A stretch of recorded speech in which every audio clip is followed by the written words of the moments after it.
Sur la vitrine africaine, mesdames et messieurs, merci encore une fois de nous préférer pour vous informer. Au sommaire de cette édition, équipements médicaux, l'hôpital Albert Royer réceptionne le tout premier appareil de la sous-région capable de détecter très tôt les maladies des poumons et des voies respiratoires. Ouf de soulagement donc pour les professionnels de santé. Tous les moutons se promènent dans les rues d'Abidjan, mais n'ont pas tous le même prix. Réponse boule de glace d'Ousmane Sonko à Idrissa Seck qui réclame son statut de chef de l'opposition.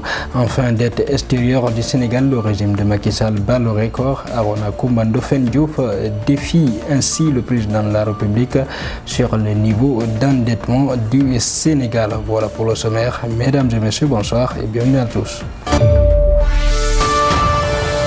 Le divorce est acté entre le Parti socialiste et la coalition Benno Bokk Yakaar à Kaffrine, selon le président du conseil départemental de la localité. Par ailleurs, porte-parole des socialistes, Abdoulaye Wilane, ce dernier fustige dans des propos repris par le quotidien Les Échos que l'APR a fini de prouver qu'elle ne respecte pas ses alliés. Concernant la position du Parti socialiste en vue de la présidentielle de février 2024, Abdoulaye Wilane soutient que le parti n'a pas encore décidé s'il aura un candidat ou s'il devra soutenir le candidat de Benno Bokk Yakaar. L'hôpital Albert Royer vient de recevoir un appareil à la pointe de la technologie, un tout premier appareil dans la sous-région qui est capable de détecter très tôt les maladies pulmonaires chez les enfants, un véritable bouffée d'oxygène pour les professionnels de santé. Suivez. 3, 2, 1.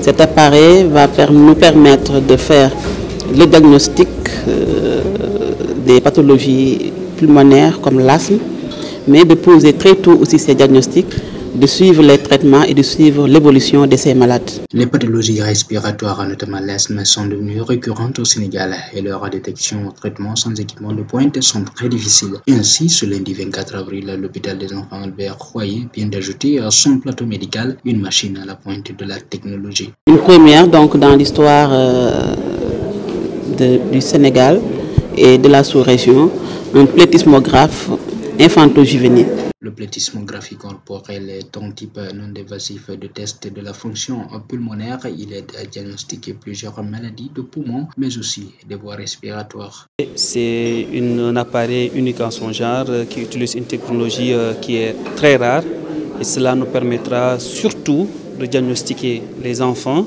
qui ont des maladies respiratoires allant de l'asthme, allant de dysplasie bronchopulmonaire dans certaines situations, mais aussi les patients qui ont d'autres pathologies telles que la fibrose pulmonaire et surtout d'assurer le suivi de ces patients.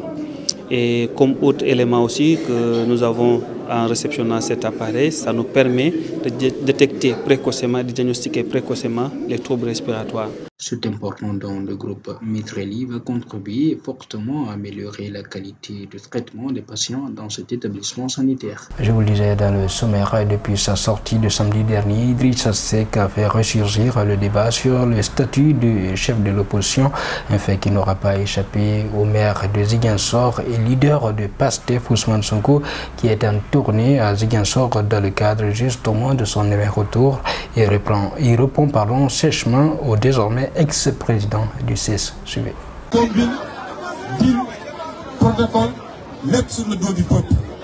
Les combines politiques, c'est fini au Sénégal. Les Sénégalais sont désormais matures. Nous ne nous battons pas pour un statut.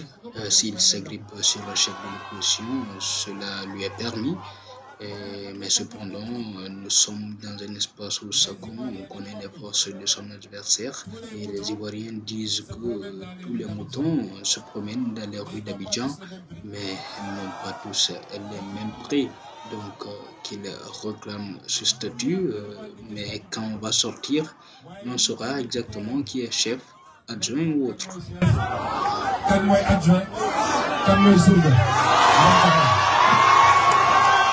Pillage du domicile de l'honorable Farba Ngom, les jeunes de Ranérou condamnent les actes et réclament justice. Pour le maire de la dite commune, cet acte barbare ne doit pas rester impuni car pour eux, M. Farba Ngom est le porte-étendard des populations de Fouta. Nous nous sentons visés car M. Farba Ngom est le porte-étendard des populations du Fouta, du Bosoya, de Matam, de Kanel et de notre cher Ranérou Ferlo. Cet acte barbare ne doit pas rester impuni. Ranérou Ferlo, avec l'ensemble de ses élus locaux, le président du conseil départemental, moi-même, maire de Ranérou, le maire de Oudalaï, mon frère docteur Oumar Ba, le maire de Louguéré Tcholi, M. Harouna Boudal Diallo, et le maire de Vélingara Ferlo, M. le professeur Ibrahim Aka. Exprimons notre solidarité agissante à l'honorable député Farba Ngom, dont le seul tort serait sa proximité avec le président de la République, son Excellence, M. Macky Sall. Nous dénonçons avec la dernière énergie cet acte odieux et répréhensible. Le Sénégal est connu pour être un îlot de stabilité, une terre d'hospitalité, de paix, de cohésion et de concorde. Il est inadmissible de laisser la place à des fauteurs de troubles dont le seul but est de saper l'ordre public pour créer le chaos dans notre paisible pays. Le régime du président Macky Sall détient le record de la dette comparativement à ses prédécesseurs, à entendre Arona Kombandofène Diouf. Il était à conférence de presse hier à Dakar. Il rappelle que la dette qui était de 9 478 milliards en 2021 représente aujourd'hui le montant de la dette la plus élevée de nos 23 dernières années. Je vous propose de suivre cet extrait. Le niveau d'endettement du Sénégal. Et ça, ce sont les chiffres réels. Moi, je ne sais pas, le président, lors de son interview avec El Hadj Hassan, où il a pris ces chiffres. Nous avons les chiffres, nous avons les vrais chiffres qui sont connus. C'est des chiffres qu'on trouve dans presque tous les sites des organismes internationaux, la Banque mondiale, le FMI, même le ministère français des Finances. En 2021, dernière évaluation du régime de Macky Sall,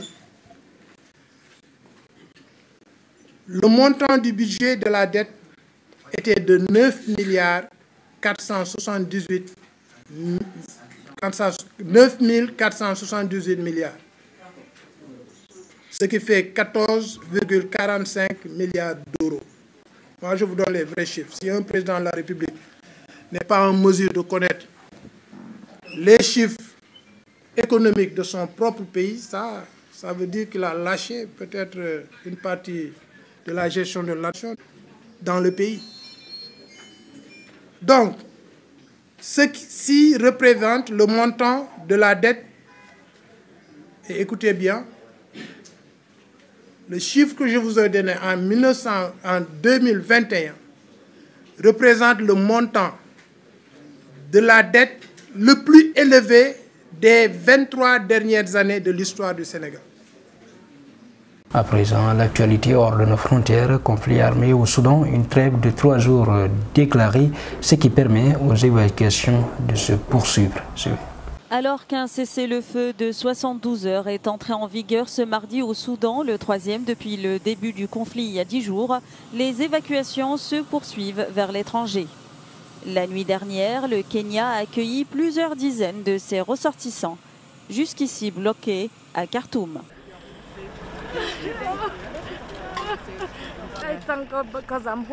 Je remercie Dieu d'être enfin rentrée chez moi, raconte cette femme sur le tarmac. J'ai subi beaucoup de traumatismes au Soudan et j'ai quitté mon appartement à pied alors que les tirs se poursuivaient. Parce que je voulais vraiment profiter du cessez-le-feu de 72 heures et j'ai réussi à marcher entre ces personnes sans subir de préjudice.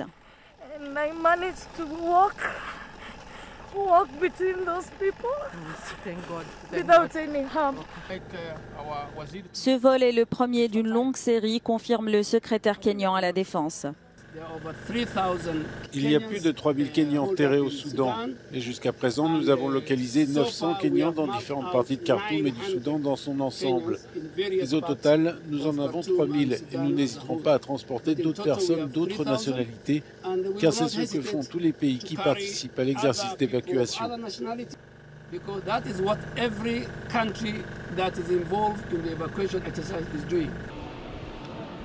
Parmi les ressortissants bloqués à Khartoum, des étudiants kenyans qui ont pu quitter la capitale soudanaise ce mardi. La situation là-bas est très chaotique. Nous remercions Dieu d'avoir pu en sortir en toute sécurité. Aucun élève n'a été blessé et nous sommes arrivés sains et saufs.